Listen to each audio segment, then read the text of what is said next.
مسئلہ یہ ہے کہ پرخلوص طریقے سے ہدیہ دینا، لفافہ دینا یہ جائز ہے کہ یہ تہادو تحابو کے کہتے دیکھو ہدیہ دیا کرو، محبتوں میں اضافہ ہوگا۔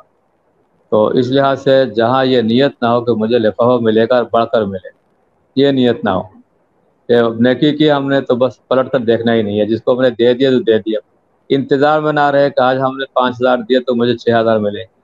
جیسا کہ اس وقت عام روایت یہی ہو گئی ہے کہ لوگ اس کو اپنے حساب رکھتے بھی ہیں اور لفافہ کھول کر دیکھتے بھی ہیں، نام بھی لکھتے ہیں، اور پھر جب ان کا وقت آتا ہے تو پھر اسی حساب سے دیتے ہیں۔ تو لہٰذا یہ جو ہے یہ تو ادلا بدلے کا عمل ہے، تو یہ نہیں ہے۔ حضرت مفتی محمد شفیع صاحب رحمۃ اللہ علیہ نے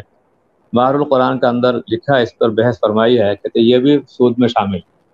کہ جس طرح کوئی آدمی 10 روپے دے کر 11 روپے لے رہا ہے اور 11 روپے لے کر 12 روپے لے رہا ہے، جس طرح وہاں سود ہے تو شادی کے اندر بھی سود شامل ہے۔ اس لحاظ سے ہمیں اپنی اصلاح کرنی چاہیے کہ جو ہم دے رہے ہیں واپس کی نیت ہی نہ ہو۔ پرخلوص ہدیہ دینے میں کوئی پابندی نہیں ہے، بلکہ اس سے محبت میں اضافہ ہوگا۔ لیکن جہاں یہ ہو کہ جس کو ہم نے لین دین کا معاملہ بنا دیا،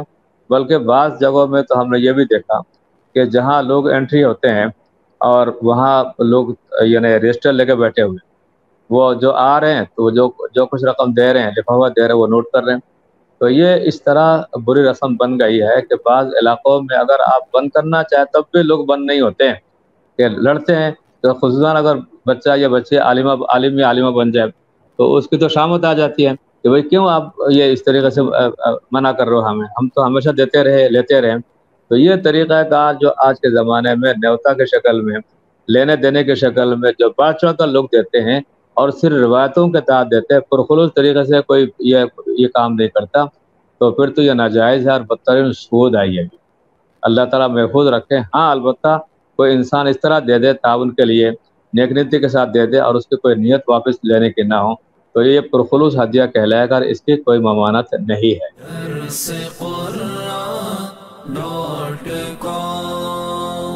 www.darsequran.com